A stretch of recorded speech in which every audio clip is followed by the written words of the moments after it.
आप सभी को नमस्कार। YouTube चैनल पर आपका हार्दिक अभिनंदन है। स्वागत करता हूं आप सभी का और उम्मीद करता हूं कि आप सब लोग भी अच्छे होंगे।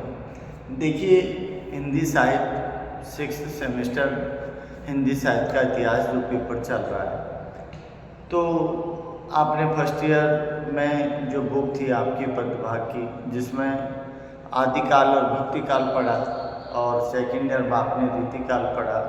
थर्ड ईयर में पहुंचते हैं तो आधुनिक काल यानी कि गद्यकाल पढ़ना पड़ता है। लेकिन अब की बार पहले निबंध संचयन की बुक होती थी आपके सिलेबस में, और छंद, अलंकार, रस, गुण, शब्द, शक्ति आदि थी। लेकिन अब की बार आपको इनसे अलग कर दिया है और आपके सिलेबस में केवल एक हिंदी साहित्य का इतिहास लिखा है। तो हिंदी साहित्य के इतिहास की परंपरा, उसके काल विभाजन, उसका नामकरण और हिंदी साहित्य के इतिहास में प्रत्येक काल की जो परिस्थितियां हैं उनका, और प्रत्येक काल को जिसे कहें कि अपन अंतर्गत जो धाराएं विकसित हुई हैं उनका जिक्र है, और प्रमुख जो प्रवृत्तियां हैं जिनको विशेषता कहते हैं उनका जिक्र है। तो थोड़ा सा एक मैं छोटा सा डायग्राम आपको बना रहा हूँ हिंदी साहित्य के इतिहास का। और ऐसा नहीं कि इससे पहले इतिहास नहीं लिखा गया हो, जैसे मैं पहले भी बता चुका हूँ कि जो परंपरा चली है, जो गारसा दा तासी जो फ्रेंच भाषा में लिखा था पहले उन्होंने, सबसे पहले उन्होंने लिखा, उसके बाद शिव सिंह सेंगर ने लिखा, उसके बाद डॉक्टर जॉर्ज ग्रियर्सन है, मिस्र बंधु जो है उन्होंने लिखा है। उसके बाद आचार्य हजारी प्रसाद द्विवेदी है, डॉक्टर रामकुमार वर्मा है, सब ने अलग अलग हिंदी साहित्य के इतिहास का नामकरण किया है, तो थोड़ा सा उनको भी देख लेना। लेकिन मैं एक हिंदी साहित्य के इतिहास जो मान्यता प्राप्त है, जिसको काशी नागरिक प्रचारणी सभा ने सर्वसम्मति से पारित किया है, वो हिंदी साहित्य का इतिहास है रामचंद्र शुक्ल द्वारा रचित दोहरा नामांकन। जो हिंदी साहित्य का इतिहास है उसको जो जिक्र किया है ना, उसी को अपने सिलेबस में रखा है, क्योंकि रामचंद्र शुक्ल ने जो हिंदी साहित्य का इतिहास लिखा है, ये पहले काशी नागरिक प्रचारणी सभा में किस नाम से जाना जाता था? शब्द सागर नाम से था ये पहले, जिसका रामचंद्र शुक्ल ने क्या कर दिया, हिंदी साहित्य का इतिहास में बांट दिया है। और देखिए, हिंदी साहित्य के इतिहास में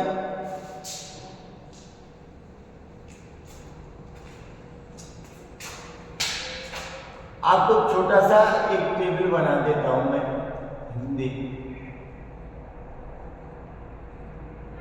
हिंदी साहित्य का इतिहास, हिंदी साहित्य का इतिहास रामचंद्र शुक्ल ने लिखा है। और ये कब लिखा है हिंदी साहित्य का? रामचंद्र शुक्ल द्वारा रचित हिंदी साहित्य का इतिहास, ये कब लिखा है? 1929 लिखा है। दोहरा नामांकन किया है। दोहरा नामांकन का मतलब होता है जिसे हिंदी साहित्य के पहला जो काल है उसका नाम क्या है? आदिकाल। दूसरा नाम क्या दिया है? वीरगाथा काल। समय सीमा 1050 से लेकर 1375। और दूसरा काल क्या दिखा है? पूर्व मध्य काल, जिसका नाम भक्ति काल दिया है, तो 1375 से 1700 तक दिया है। और तीसरा काल रीति काल है, जिसको उत्तर मध्य काल नाम से जाना गया है, जिसका 1700 लेकर 1900 तक का समय है। और लास्ट में आधुनिक काल है, गद्य काल बोला है। तो एक नाम नहीं, दो नाम दिए हैं। तो दोहरा नामांकन रामचंद्र शुक्ल ने किया है, और इसी को काशी नागरिक प्रचारणी ने सर्वसम्मति से मान्यता प्राप्त की है। अब देखिए, हिंदी साहित्य के इतिहास में जो है, जिसमें अपन कहें कि चार काल कौन कौन से हैं? पहला जो काल दिया है, तो पहला काल आपका कौन सा है? आदिकाल। पहला काल कौन सा है? आदिकाल है, जिसको दूसरा नाम क्या दिया है? वीरगाथा। जिसकी समय सीमा क्या रखी गई है 1050 से लेके कितने रखिए 1375 तक रखिए। दूसरा काल क्या दिया है आपका, जिसे अपन कहें कि भक्ति काल, और भक्ति काल का दूसरा नाम क्या है पूर्व मध्यकाल।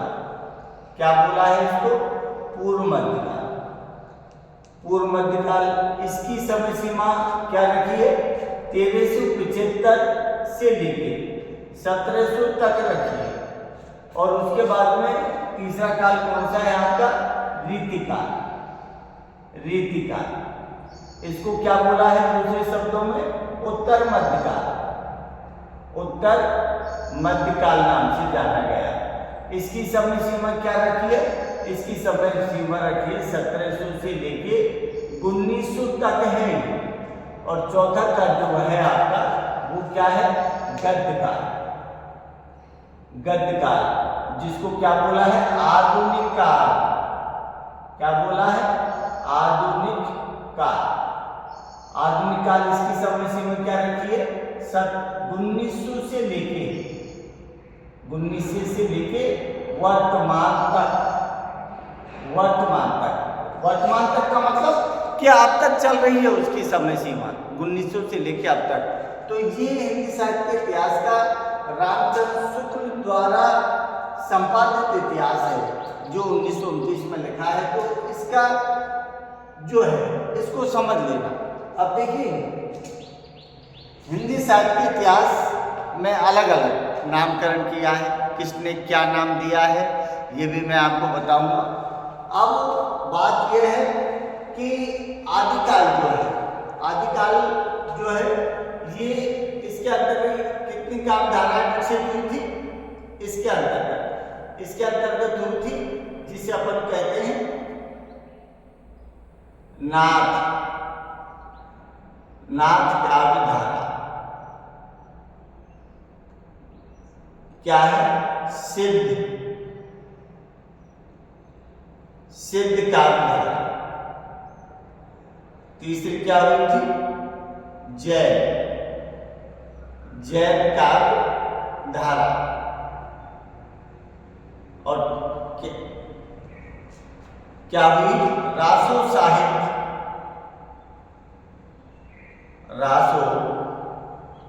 साहित्य रचा गया था।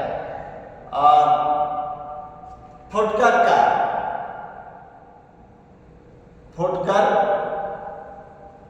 का ध्यान रखना आदिकाल के अंतर्गत विकसित होने वाली काव्यधारा, या आपसे पूछे कि आदिकाल की प्रमुख काव्यधाराएं कौन कौन सी हैं तो ध्यान रखना नाथ काव्यधारा, सिद्ध काव्यधारा, जैन काव्यधारा, रासो साहित्य काव्यधारा, फुटकर काव्य और चारण साहित्य भी इसी में लिखा गया। अब देखिए नाथ काव्यधारा का मतलब है जो नाथ परंपरा चली है, जो पाशुपति शिव जो है उनसे परंपरा चालू होती है। गोरखनाथ, मत्स्यनाथ, गोपीनाथ, भरतरी यहाँ तक ये चलती है। और सिद्ध काव्य जो है नाथों की संख्या कितनी मानी है, नाथों की संख्या मानी है 9। सिद्ध की संख्या कितनी मानी है 84। सिद्धों की, सिद्ध कौन से थे, सिद्ध जो बौद्ध धर्म में होते थे, जो साधना तंत्र मंत्र जादू टोना सीखते थे, साधना करते थे, तो वो सिद्ध 84 माने हैं। सारे सिद्धों की संख्या कितनी मानी है 84। उन सिद्ध कौन जो काव्य रचना रची है उन्होंने, वो दोहा कोश और चर्यापद के नाम से जानी जाती है। और इन सब के पीछे पा शब्द लगा है, लूहीपा, कर्णपा, तिलोत्तमा, समझ लो, तो सरहपा, ये सारा पा शब्द लगा है सिद्ध। जैन काव्यधारा जो महावीर स्वामी के जो तीर्थंकर हैं, जो शुरू से लेकर अंत तक जो है ना जैन काव्यधारा के अंतर्गत उनकी बात दिखाई है, जो जिसमें क्या दिया है, जिसमें रास, फाग, चरित्र इनके काव्यों की शैली है वो लिखने की, जिसमें चरित्र में लिखा जाता है, आंसू में लिखा जाता है, फाग में लिखा जाता है, बाहुबली, रास जैसे शब्द मिलते हैं। रास शब्द एक पीछे इस परंपरा में चला है, प्राकृतिक जो भाषा है उसमें इसको लिखा गया है। तो ये जैन काव्यधारा है। और रासो साहित्य का मतलब है कि इस युग में डिंगल पिंगल भाषा में रासो साहित्य लिखा है, जिसमें युद्धों का सजीव चित्रण किया है, जिसमें कुमार रासो, बीसल कौन है, विजयपाल रासो, समझ लो, हमीर रासो, चंद्रप्रदय द्वारा रचित पृथ्वीराज रासो, जो रासो परंपरा में लिखे गए थे वो इसमें है। फुटकर काव्य में आपके कौन आते हैं? फुटकर काव्य का मतलब है कि जैसे अमिर खुसरो द्वारा लिखे हैं, दो सुकने हैं, गजल है, मुखरियाँ हैं, और विद्यापति के द्वारा पदावली है, कीर्ति लता कीर्ति पताका है, अब्दुल रहमान के द्वारा लिखा संदेश रासक है, वो इस परंपरा में आते हैं। तो ये आदिकाल की जो काव्यधारा है ना, उनको थोड़ा सा ध्यान रखना। अब देखिए इस भक्ति काल में दो धाराएं विकसित हुई, कौन कौन सी? एक तो हुई थी जिसमें अपन कहते हैं सगुण, और एक क्या हुई थी? निर्गुण। एक कौन सी है? निर्गुण। तो सगुण और निर्गुण दो धाराएं विकसित हुई थी। सगुण का मतलब है कि जिसमें साकार रूप की पूजा अर्चना की जाए और उनके गुणों की व्याख्या की जाए, जिसमें अपन आराध्य मानते हैं, चाहे वो किसी भी इष्ट देव को मानो, उनकी मूर्ति पूजा की जाती है, जब तक उनका आधार नहीं है वो पूजा नहीं कर सकते। लेकिन निर्गुण जो है वो सारे गुणों से परे है, अनंत है, नहीं क्या, वो अनंत ब्रह्मांड की जो शक्ति है उसकी ओर इशारा करती है, पूजा पाठ को इसमें कोई स्थान जगह नहीं होती है। तो सगुण के अंतर्गत दो मिले हैं। सगुण के अंतर्गत कौन मिले हैं? दो मिले हैं। एक कौन मिला है? तुलसी, एक मिला है तुलसीदास और दूसरा मिला है सूरदास। दूसरा कौन मिला है? सूरदास। तुलसीदास के द्वारा रचित काव्य परंपरा कौन सी थी? राम का, ध्यान रखना, राम का परंपरा। सूरदास के द्वारा कौन सी थी? कृष्ण का। ठीक है। अब यहाँ निर्गुण में भी दो धारा विकसित हुई थी। निर्गुण में दो धारा विकसित कौन सी हुई थी? जिसमें दिया है कि एक तो थी ज्ञान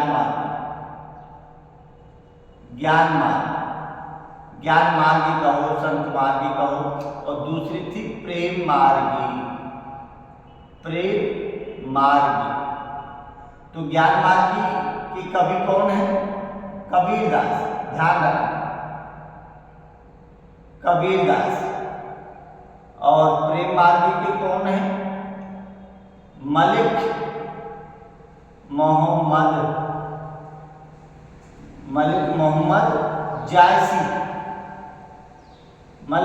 जायसी ने प्रेम मार्गी काव्यधारा को विकसित किया है। ज्ञान मार्गी कहो या फिर संत मार्गी कहो, कबीरदास ने किया। प्रेम मार्गी को सूफी काव्यधारा भी बोला जाता है, ध्यान रखना। तो निर्गुण में ये दो धाराएं विकसित हुई है, कौन सी? ज्ञान मार्गी और प्रेम मार्गी। प्रेम मार्गी को सूफी काव्यधारा बोला जाता है, ज्ञान मार्गी को संत काव्यधारा बोला जाता है। ज्ञान मार्गी धारा के प्रतिनिधि कवि कौन है? कबीरदास। कबीरदास की भक्ति कैसी है? नाम स्मरण की भक्ति है, ध्यान रखना, नाम स्मरण भक्ति कैसी है? नाम स्मरण की भक्ति है इनकी। और मोहम्मद जायसी की कैसी है? प्रेमा भक्ति है, प्रेमा भक्ति है इनकी, प्रेमा भक्ति है। और राम काव्यधारा में तुलसीदास की कैसी भक्ति है? इसको क्या बोलते हैं? दास भाव बोलते हैं। और सूरदास की कैसी है? सख्य भाव की भक्ति है। मीरा की कैसी है? माधुर्य भाव की भक्ति है। तो थोड़ा सा डायग्राम बना लेना, समझ लेना हिंदी साहित्य के इतिहास को। तो यही आगे चलते इन्हीं की डिटेल आपसे पूछी जाएगी। सगुण काव्यधारा क्या है, निर्गुण काव्यधारा है क्या है, सगुण में कौन कौन से आते हैं, निर्गुण में कौन कौन से आते हैं, सब डिटेल से पूछा जाएगा। मैं शॉर्ट में आपको बता रहा हूँ। रीतिकाल जो है, इस रीतिकाल में कितनी काव्यधाराएं विकसित हुई थी?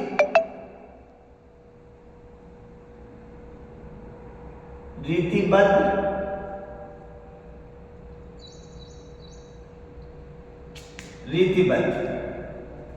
और एक हुई थी रीति सिद्ध और एक हुई थी रीति मुक्त। ये तीन काव्यधाराएं विकसित हुई। रीतिबद्ध का मतलब है कि रीतिकालिक परंपरा के आधार पर चला था, जो बनी बनाई परिपाटी थी ना, उसके आधार पर जो काव्य रचना की थी तो वो तो रीतिबद्ध कहलाए। रीति सिद्ध का मतलब है कि अपना काव्य रचना तो की उन्होंने, लेकिन अनायास ही छंदालंकार का प्रयोग हो गया तो ठीक, नहीं तो कोई बात नहीं। उन्होंने रीति सिद्ध बोला है, जिसमें कौन आता है? बिहारी। यहाँ कौन आता है? बिहारी। इस रीतिबद्ध में कौन आते हैं? आचार्य केशवदास आता है, पद्माकर आता है, चिंतामणि आता है, त्रिपाठी चिंतामणि, त्रिपाठी, पद्माकर, ये सब किसमें आते हैं? ये रीतिबद्ध में आते हैं। और रीति मुक्त में कौन आता है? जिन्होंने परंपराओं से हट के कार्य किया है, जिसमें घनानंद है, बोधा है, आलम है और ठाकुर। ये ध्यान रखना, तीन काव्यधाराएं किसमें हुई है? रीतिकाल। अब आपसे बड़ा क्वेश्चन इन्हीं के ऊपर पूछ सकता है, रीतिबद्ध काव्यधारा क्या है, इसके प्रमुख कवि कौन कौन है, रीति सिद्ध क्या है, इनके प्रमुख कवि, तो ये बड़ा क्वेश्चन भी पूछ सकता है। और इनके द्वारा इन कौन कौन कवि हैं उनके विषय में भी आपसे पूछ सकता है। अब देखिए यहाँ गद्यकाल जो है उसमें कौन कौन सी धाराएं विकसित हुई थी, इनमें कौन कौन सी धाराएं विकसित हुई थी, जिसमें अपन मानते हैं पहली, सबसे पहले कौन सी आई थी? बहार-तेलुगु युग। और दूसरा कौन है? द्वितीय युग। और तीसरा कौन सा है? छायावाद। और चौथा कौन सा है? प्रगतिवाद। और पांचवा कौन सा है? प्रयोगवाद। और छठा कौन सा है? इसका मतलब है कि नई कविता।